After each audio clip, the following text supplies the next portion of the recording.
معذرت چاہتا ہوں سوری.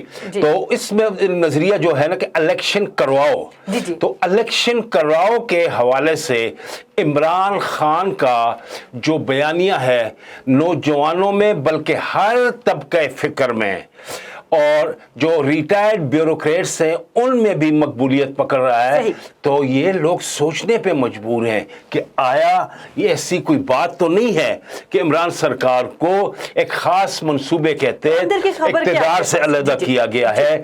تو اندر کی بات یہی کہی جا رہی ہے کہ کیا کسی منظم منصوبہ بندی کے تحت عمران خان کو دوبارہ مقبولیت دلا کے 2/3 اکثریت کا کوئی منصوبہ تو نہیں ہے کہ انہیں اقتدار میں لانے کے لیے, اس لیے کہ شہباز حکومت ایسا کوئی ایک وعدہ بھی ابھی تک پایا تکمیل تک نہیں پہنچا سکی.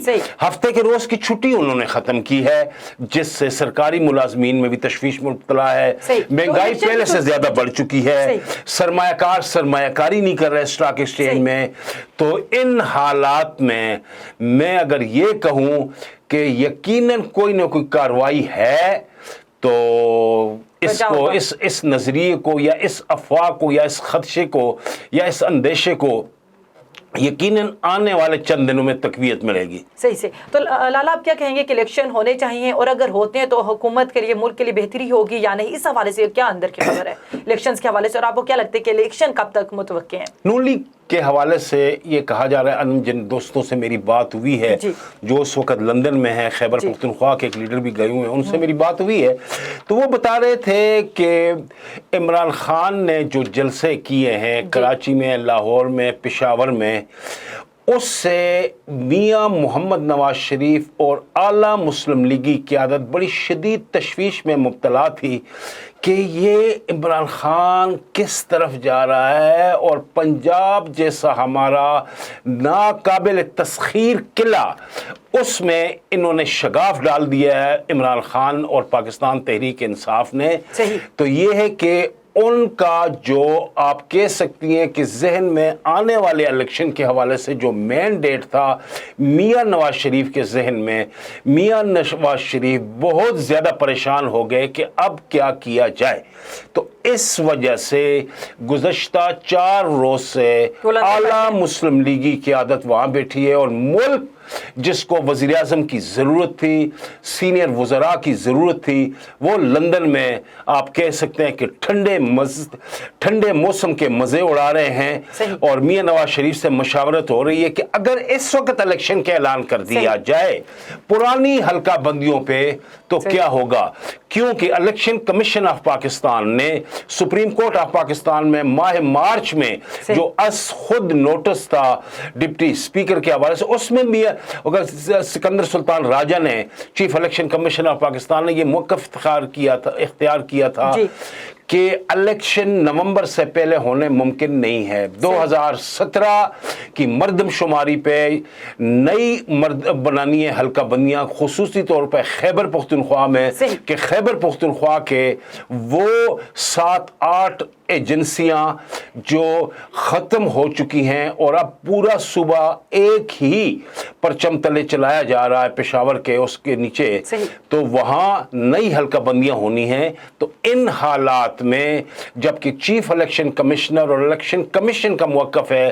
کہ نومبر سے پہلے الیکشن ممکن نہیں ہے, تو ایسے حالات میں میاں نواز شریف نے اپنے ساتھیوں سے مشاورت کی ہے کہ کیا کیا جائے, کیونکہ ہماری مقبولیت تیزی سے اس وقت نیچے گر رہی ہے.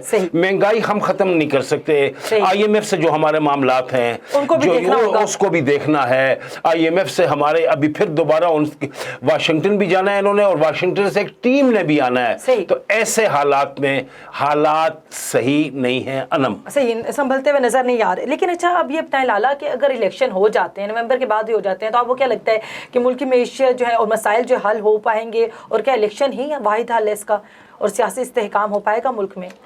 بظاہر تو ایسا ممکن نہیں ہے, اس لیے کہ صورتحال بہت تیزی سے بدترین رخ اختیار